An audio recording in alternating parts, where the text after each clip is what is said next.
you doing? Yay! Hi there, it's Crystal Dimmitt here. I'm gonna do the directional planes and anatomic terms for the lab this week. It's my husband Kevin, kind enough to be my model. As you can see here, I started in the anatomic position, hands forward. Actually, I'm gonna have you turn to your side to do this first part. Perfect, honey. All right, I'm gonna start with anterior, which is towards the front. So that would be the front. And then also anterior can be ventral. An example of that, as you can see here, the palms are towards the anterior side. And then we have posterior, which is also dorsal, which is toward the back. And that would be like the occipital bone here on the back of the skull. Next we have, yeah, I'll keep it that way. Superior or cranial, which is towards the head. And here the good example is the nose is superior to the mouth. Next we have inferior or caudal, which is to the tail. For that one, we have your nose is inferior to your forehead. Next we have proximal, which means closer to the point of origin, which will say, obviously point of origin would be shoulder, or in your lower extremity, your hip. So we'll say that the shoulder is proximal to the elbow. Next one, distal, which is the opposite, which would be farther away from the point of origin. And that would be like the wrist is distal to the elbow. Next we have, can you turn around for my face forward? We have medial, which goes means closer to midline, which your imaginary line in the middle. So in that one, we'll say like the ear is midline to the shoulder, or medial. Sorry, the ear is medial to the shoulder. And then opposite of that is lateral, which would then be farther away from the midline, and that will say the shoulder is actually lateral to the chest. Those are good, easy examples. And then we have superficial, which is easy, closer to the surface. So obviously the skin is superficial to the muscle that's underneath. And then after that we have deep, which is the opposite, farther below the surface. And that would be like the bone is deep to the skin.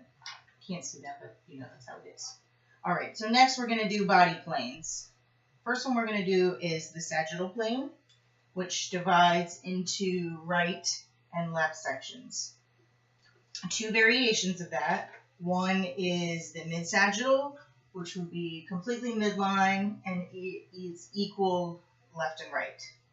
And then the other is parasagittal, which would be off the midline, which would make it into unequal right and left parts. Next then we have the frontal or coronal plane. And this divides it into anterior and posterior sections. The easiest way to remember frontal is it divides it into front and back. That's the easy one of the three. The last one is transverse plane. It's also known as horizontal or cross section.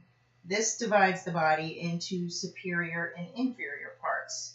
So it's pretty, I guess, self-explanatory, maybe because I understand it. And then on your appendicular region, it actually divides it into proximal and distal. All right, can you please forward again for me? Thank you. The next one we're going to do is the 4 quadrants and 9 regions of the abdominal pelvic cavity. First, we're going to do the quadrants, which is very simple. 4, and here you'll have the right upper quadrant, and then you'll have left upper quadrant, left lower quadrant, and the right lower quadrant. Those are pretty easy. And then we'll do the 9 regions, which does, I think if I remember, 2 parasagittal and 2 transverse. I think that's right. All right, to give us 9 regions. The first region, so we have the top 2, we have right hypochondriac and left hypochondriac. And in the middle, we have epigastric. The hypochondriac are named because they lie right below the cartilage of the ribs. That's on the right and left. And in the middle, the epigastric, obviously above the stomach, which is what that word stands for. Next down under that we have right lumbar, umbilical, and left lumbar. Lumbar name because it's by the region of the lumbar spine. And then umbilical because it includes the umbilicus. And then on the bottom we have the right iliac and left iliac, and in the middle the hypogastric. Again, iliac is named because it's in the inguinal region. And then the hypogastric, which is below the stomach. So, thank you. I hope that's everything that you wanted. Honey, thank you for being my demo person. And can't wait for the next lab. Thanks.